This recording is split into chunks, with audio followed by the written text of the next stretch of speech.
Mais uma vez saúdo a todos com a paz do Senhor Jesus.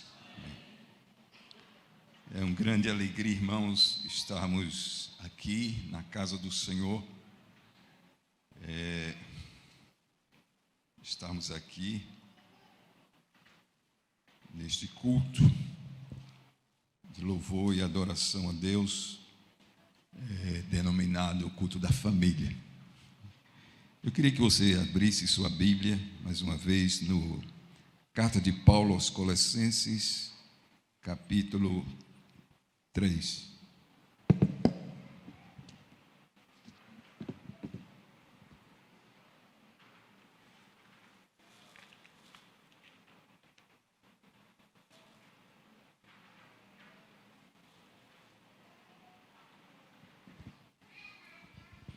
Colossenses capítulo 3, começando o verso 18, que diz assim: Vós, mulheres, estáis sujeitas a vossos próprios maridos, como convém ao Senhor. Vós, maridos, amai a vossas mulheres, e não vos irriteis contra elas. Vós, filhos, obedecei em tudo a vossos pais, porque isto é agradável ao Senhor. Vós, pais, não irritei os vossos filhos, para que não percam o ânimo. Vós, servos, obedecei em tudo a vossos senhores segundo a carne, não servindo só na aparência, como para agradar aos homens, mas em simplicidade de coração, temendo a Deus. E tudo quanto fizerdes, fazei-o de todo o coração, como ao Senhor, e não aos homens, sabendo que recebereis do Senhor o galardão da herança, porque a Cristo o Senhor servis. Mas quem fizer agravo, receberá o agravo que fizer, pois não há acepção de pessoas. Amém. Amém. Quando a gente chega aqui em cima, né, irmãos, a gente fica meio nervoso, né? Eu fico olhando cada um que vem, mas aquele que está em nós é maior, como foi cantado aqui. Irmãos, gostaríamos de falar nesta noite sobre a relação de fé e família. A relação entre fé e família é profundamente interligada e essencial na vida do cristão. Fé e família não podem andar separadas.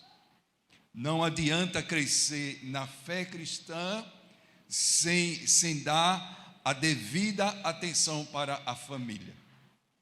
Também não adianta querer ter uma família feliz sem ter fé.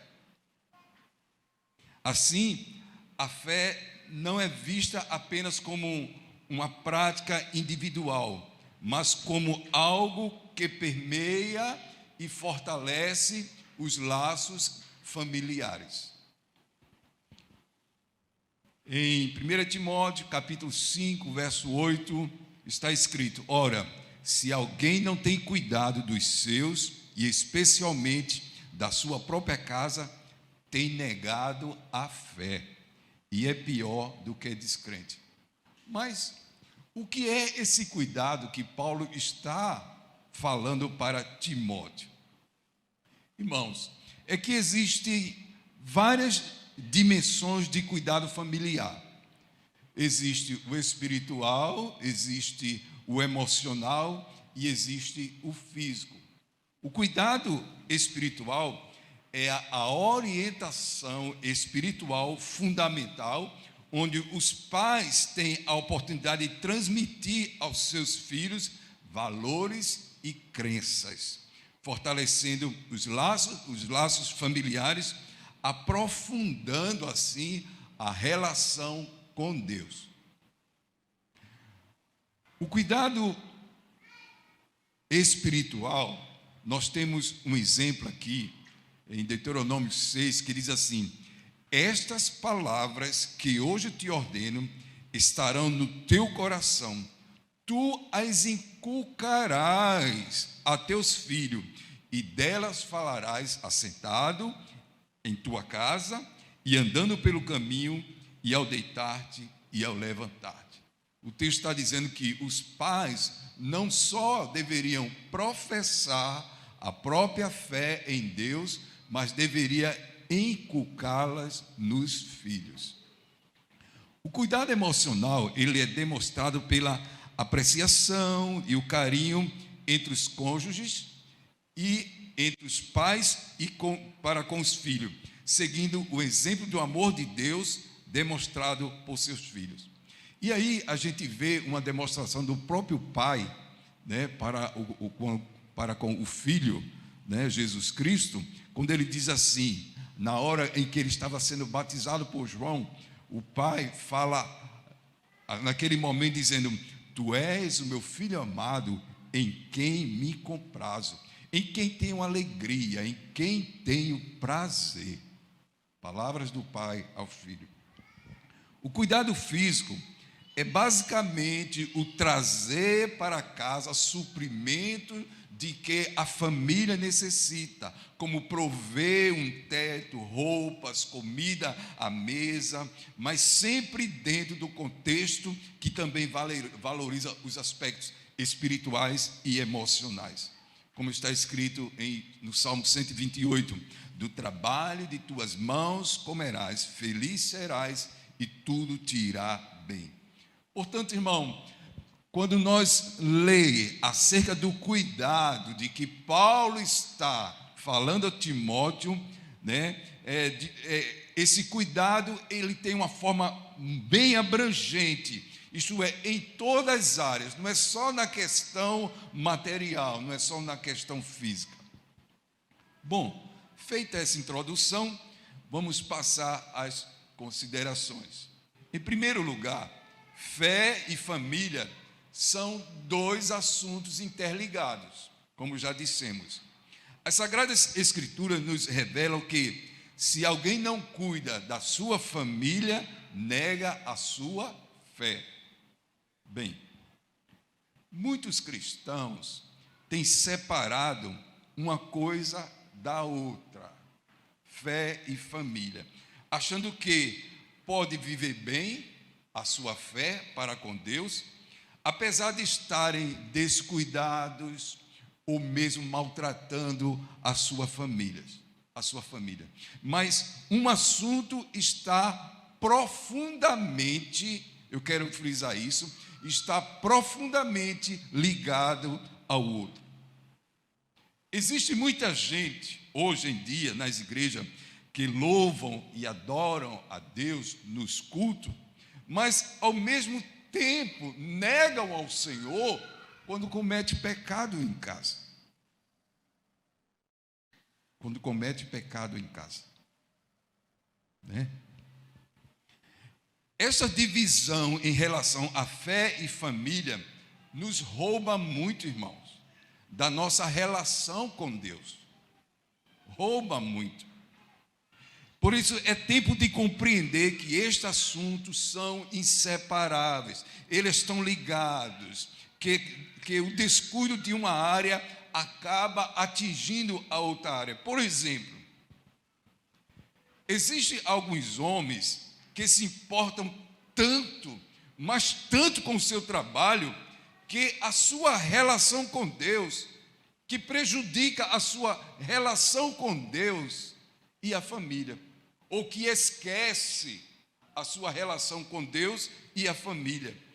Irmãos, existem responsabilidades das quais não podemos fugir. Por exemplo, a prioridade da nossa vida é a nossa relação com Deus. Primeira coisa que está na nossa vida é a nossa relação com Deus. Em segundo lugar, é a família. E depois o trabalho. E assim por diante. Nós somos mordomos de Deus e precisamos ter esse cuidado para não inverter as prioridades. Primeiro Deus, depois família, depois trabalho e amigos e assim por diante. Né?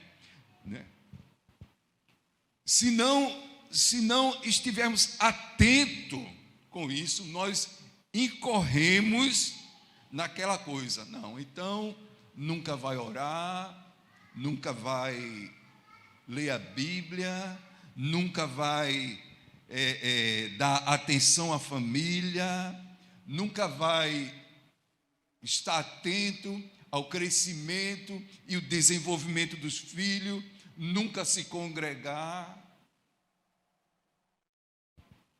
Nós nunca teremos um crescimento de vida espiritual se não ajustarmos a nossa vida em casa. Não há como separar os assuntos de fé em família. Quem não vive o padrão divino para a família está ferindo a fé, sua própria relação com Deus. Isto só ressalta o valor da família no plano divino da humanidade. Se a gente observar o 5º mandamento, existe uma promessa de Deus. Diz assim: honra teu pai e tua mãe, para que se prolongue os teus dias na terra que o Senhor te dá. Então, diante da hesitação do povo de Israel, de quem a servir, de quem seguir, Josué também, ele estabeleceu que a sua prioridade seria Deus, que ele estaria, a sua família, juntamente estaria firmado com Deus. Ele disse: eu e minha casa serviremos ao Senhor. Portanto, irmãos, é essencial compreender que fé e família são inseparáveis e que uma área acaba afetando a outra. Viver o padrão divino para a família é crucial para se ter uma fé saudável e um relacionamento íntimo com Deus. Amém? A segunda coisa que queremos falar é que a negligência à família afeta a qualidade da fé. O apóstolo Pedro, ele advertiu os maridos que suas orações podem ser atrapalhadas ou interrompidas por uma conduta errada em relação à sua esposa. O apóstolo diz assim: maridos, vós igualmente vivei a vida comum no lar com discernimento, isto é, com entendimento, com inteligência. E ele prossegue: e tendo consideração para com a vossa mulher como parte mais frágil, tratai-a com dignidade, porque sois juntamente herdeiros da mesma graça e de vida, para que não se interrompam as vossas orações. Primeiramente, a gente vê uma questão aqui. Ele diz: tendo consideração para com sua mulher como parte mais frágil. Irmão, a mulher ser frágil não é defeito, não. Deus quis que fosse assim, para que o marido a honrasse, para que o marido tivesse consideração para com ela. Amém? Interessante, eu uso até uma ilustração comparando assim, uma xícara de porcelana chinesa. A gente diria que é a mulher, e que o homem é comparado a uma marreta, tá certo? Então, se você for tomar chá ou café, você vai escolher a marreta ou a porcelana? Não precisa nem responder, né, irmão? Então, a mulher tem o seu papel dentro do casamento.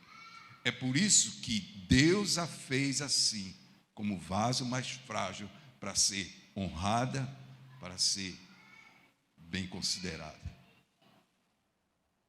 Então, percebemos que as orações do marido são abortadas quando ele não se conduz adequadamente no relacionamento conjugal. Quando ele desrespeita a esposa como vaso mais frágil, né? Pois então, este é um exemplo esse exemplo da oração é um exemplo do departamento da fé. Enquanto a vida em comum, com discernimento, é um departamento da família. Então, os dois departamentos estão correlacionados. Os irmãos estão entendendo, amém? Amém. Outro exemplo das Escrituras é visto na afirmação apostólica de que a autoridade de um homem de Deus em seu ministério está diretamente relacionada com a sua conduta familiar. O apóstolo Paulo diz assim: é necessário, portanto, que o bispo seja irrepreensível, esposo de uma só mulher, e que governe bem a sua própria casa, criando os filhos sob disciplina, com todo respeito, pois se alguém não sabe governar a própria casa, como cuidará da igreja de Deus? A palavra de Deus, ela revela que o candidato ao ministério ou ao episcopado deve ser irrepreensível. Ele deve ser marido de uma só mulher, ter filhos exemplares, governar bem a casa. Por quê? Porque se fé e família são duas coisas tão relacionadas, ele não pode ser um exemplo apenas de uma destas áreas. Se a fé que ele proclama está tão interligada à família, então ele deve demonstrar isso na sua própria casa. Amém, irmãos? Também, irmãos, uma coisa que encontramos na Bíblia e na história é que o mover de Deus, ou então em todo avivamento, parece estar relacionado à restauração da família. Veja o que o profeta declara acerca da família. Malaquias 4:2 diz assim: mas para vós outros que temeis o meu nome, nascerá o sol da justiça, trazendo salvação nas suas asas. Verso 6: ele converterá o coração dos pais aos filhos e o coração dos filhos aos pais, para que eu não venha e fira a terra com maldição. Irmãos, o profeta Malaquias, ele fala da restauração no relacionamento entre os pais e os filhos, que tem influência direta na bênção do Senhor prometida para a nação. Vejam como está relacionado fé e família. Já o profeta Joel, ele usado por Deus, ele falou do derramamento do Espírito Santo, alcançando não apenas os pais, mas também aos filhos. Joel 2, verso 28 diz assim: e acontecerá depois que derramarei do meu Espírito sobre toda a carne. Vossos filhos e vossas filhas profetizarão, vossos velhos sonharão e vossos jovens terão visões. E até sobre os servos e sobre as servas derramarei do meu Espírito. Então, notem que o avivamento, ele envolve, sobretudo, a família. A família. E, finalmente, irmãos, Deus quer se relacionar através da família. Deus, como Pai perfeito, ele deseja se revelar à humanidade através das relações familiares, utilizando-as como uma metáfora compreensível para ilustrar o seu amor e cuidado. Deus quer usar a nossa família como uma figura de linguagem que o torne compreensível à mente humana. Deus sempre usa figuras familiares para se revelar no nosso meio, em nossa casa e em nossas vidas. Deus usa a família para se fazer conhecido. Vejam bem, para falar de amor, por exemplo, ele usa a figura da mãe. O Senhor diz que dificilmente uma mãe se esquecerá do filho que amamenta. É muito raro isso acontecer. O filho bebê, aquele que ainda amamenta, a mãe nunca esquecerá desse filho. Mas o texto diz assim: ainda que ela venha esquecer, Deus nunca esquecerá de nós. Diga um amém. Glória a Deus. Então, como não viver para esse Deus? Não há como dimensionar o tamanho do amor de Deus, porque Ele é amor.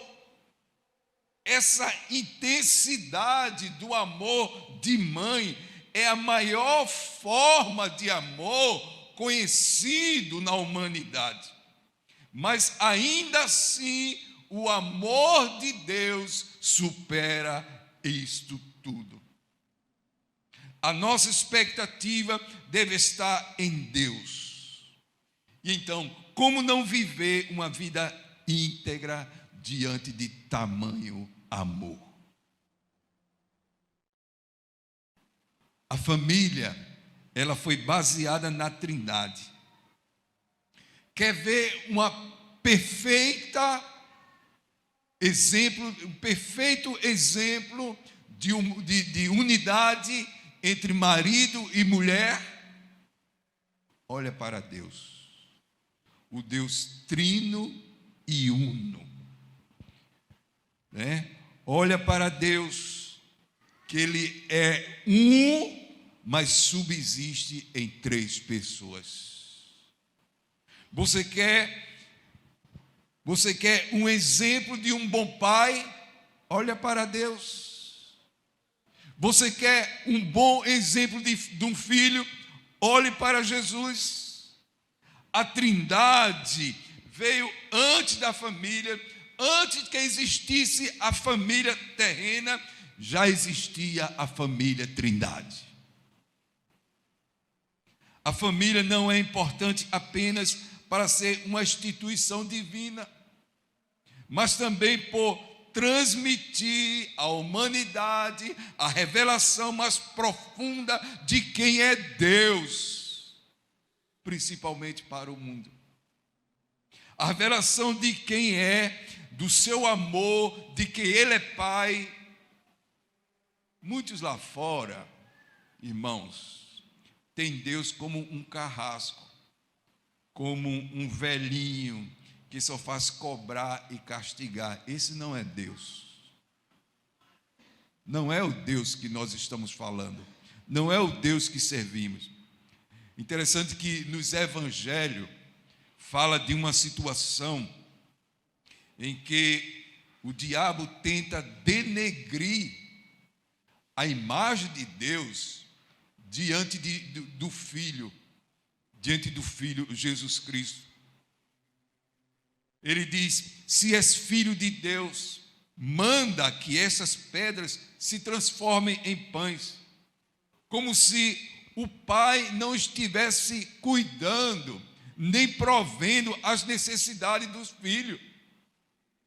Mas Jesus, percebendo a malícia do diabo, ele respondeu: não só de pão viverá o homem, mas de toda palavra que sai da boca de Deus. Em outra palavra, Jesus está dizendo: não me falta nada, estou totalmente suprido. Aleluia. O Pai Celeste é o maior e mais perfeito exemplo de pai, para que possamos tentar imitá-lo. Imitar não conseguimos, né? Mas a gente tenta, né? Que o nosso desejo seja sempre formar uma família que agrade a Deus, que ajude outras famílias, que seja padrão divino para outras famílias, que se cada um fizer a sua parte, isso acontece. Olhe para dentro de você, para a sua vida, para a sua família. O que você pode fazer para a sua família ser melhor? Para que o seu cônjuge seja melhor? Para que seus filhos sejam melhores?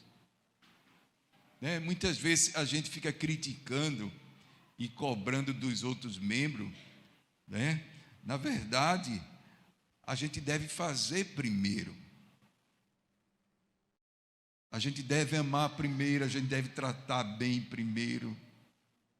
A gente deve ser o exemplo primeiro. Existe um padrão divino para a família a ser seguido. O relacionamento de um indivíduo com sua família afeta o seu relacionamento sobre quem é Deus. A família tem um propósito de conectar o homem ao Criador. E é por isso que nós cremos que Deus trata tão sério sobre família. Como a gente pode aplicar isso nessa noite, irmãos? Vamos perguntar então ao nosso cônjuge, vamos perguntar ao nosso filho, ao nosso pai, como é que eu sou como esposo? Hein, Eliane? Como é que eu sou como pai? Cadê João? Hein, João? Como é que eu... Não posso perguntar agora a meus pais, que já estão na glória. Como é que eu sou como filho? Se a resposta que eu ouvi, ou a resposta que você ouvir, não condiz com a sua fé cristã, a sua conduta no lar, faz-se necessário um esforço para colocar em prática os princípios da palavra de Deus dentro de um contexto familiar. Sabe de uma coisa, irmãos, que eu tenho visto quando a gente está aconselhando alguém, aconselhando um casal, geralmente o marido diz o que está incomodando, faz as acusações, a gente fica só ouvindo. Aí a esposa, por sua vez, mete o pau também, A gente só não deixa ter uma briga ali na hora. E às vezes é até bom quando a gente ouve separadamente. Mas depois de ouvir, irmãos, a gente traz aquele casal para dentro do Evangelho. E aí, quando a gente traz para dentro do Evangelho, ele olha para a palavra como se fosse um espelho. E aí eles enxergam aonde estão errando. A gente não precisa dizer. A própria palavra mostra para eles onde estão errando. E aí é a oportunidade de olhar um para o outro e pedir perdão e se comprometer em melhorar. Este, irmãos, é o poder do Evangelho de transformar as vidas,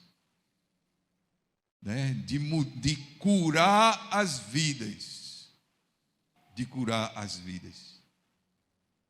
A família terrena, ela nunca será mais importante que Deus. Porém, é responsabilidade com ela, a responsabilidade com ela afeta diretamente a vida cristã. Deve-se levar em conta que, ao ferir a família, o seu relacionamento com Deus também é prejudicado. Quando você não tem um bom relacionamento familiar, uma relação dentro do seu lar, você nunca terá um bom relacionamento com Deus. E aí não queira se enganar. Sem fé é impossível agradar a Deus. E a fé, ela opera no amor, pela obediência na palavra e pela prática da palavra. A forma de viver em família determina bênção ou maldição na sua vida. O que sai da sua boca será bênção ou maldição. Que aquilo que você pense todos os dias seja a palavra de Deus para praticar na família. Se todas as famílias tivessem uma vida que agrada a Deus, transbordando do Espírito Santo, Deus operaria mais milagres, irmãos, no nosso meio. Por outro lado, eu quero dizer que tudo isso que eu falei não significa quem não teve uma boa experiência familiar ou um bom exemplo de pai, de mãe, que está afadado ao fracasso. Não. Você pode escrever uma nova história na sua vida, começando de você. E essa é a máxima do Evangelho de Jesus Cristo. Ele veio para libertar as vidas, para levar a um novo relacionamento com Deus, para dar felicidade à família. E Deus quer lhe ajudar com isso. Se você é uma nova criatura, você também é agora uma nova família. É capaz de transformar a sua vida e a sua família. Interessante, tem um cântico que diz que as bênçãos do Senhor é sobre os filhos e sobre os filhos dos filhos, até 1000 gerações. E a gente muitas vezes não para pensar naquilo que a gente está dizendo, 1000 gerações. Irmãos, a partir de você, que tem conhecimento do Evangelho, você deve se esforçar para que a sua descendência também tema ao Senhor, para que siga também o Evangelho, né? A partir de você, mesmo que você não tenha os seus pais crentes, mas a partir de você é uma nova história. E 1000 gerações, irmãos, eu acho que não dá nem tempo de chegar lá, porque certamente Jesus já terá vindo. Amém? Então, para que esteja diante do Senhor, naquele grande dia, você com toda a sua descendência, como disse Josué, eu e minha casa serviremos ao Senhor. Aleluia. Vamos cantar um cântico que fala sobre essas bênçãos, né, irmãos? Que a bênção se derrame sobre a tua família, até 1000 gerações, até os filhos dos filhos. Eu queria que você cantasse juntamente com um grupo de louvor.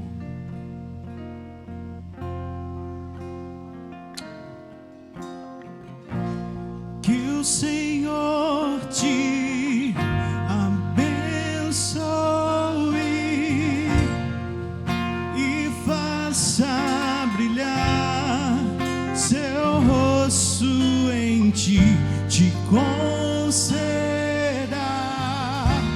sua graça e te dê paz. Amém.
sua mão se assim. derrame até 1000 gerações. Tua família e teus filhos, e nos filhos dos teus filhos, que a bênção se derrame até 1000 gerações. Tua família e teus filhos, e os filhos dos teus filhos, novamente, que a bênção se aleluia, derrame até aleluia, 1000 gerações. Tua família e teus filhos, e os filhos dos teus filhos, tua presença te acompanhe por detrás, por diante, ao teu lado e em ti. É contigo, é contigo, e de dia e de noite,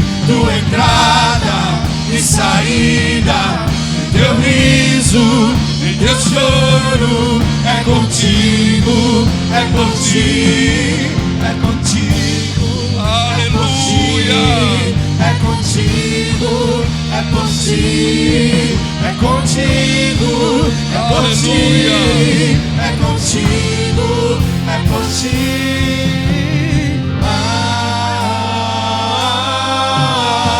Amém, amém, amém.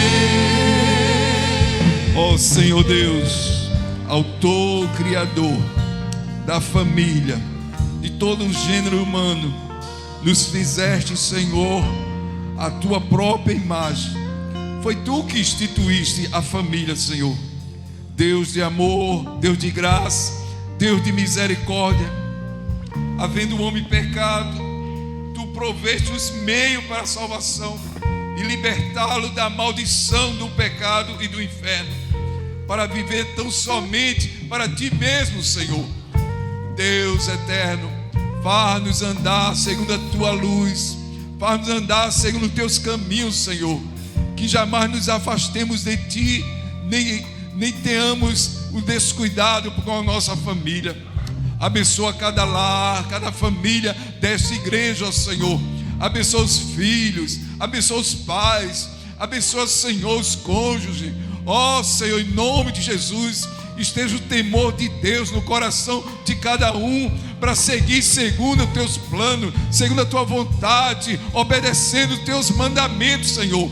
Ordena a tua bênção, Senhor, espirituais, emocionais, física. Seja a tua provisão no lar de cada um nessa noite, Senhor, e por todos os dias de suas vidas. Ó Senhor, salva aquele que não é crente, fortalece aquele que está vacilante no caminho, Senhor, fortalece a fé. Ó Deus, vem fortalecendo, aquecendo o amor, aquecendo o respeito, aquecendo, Senhor, o compromisso do casamento. Ó Deus, ministra tuas bênçãos sobre as famílias dessa igreja, em nome de Jesus. Em nome de Jesus oramos, em nome de Jesus. Aleluia.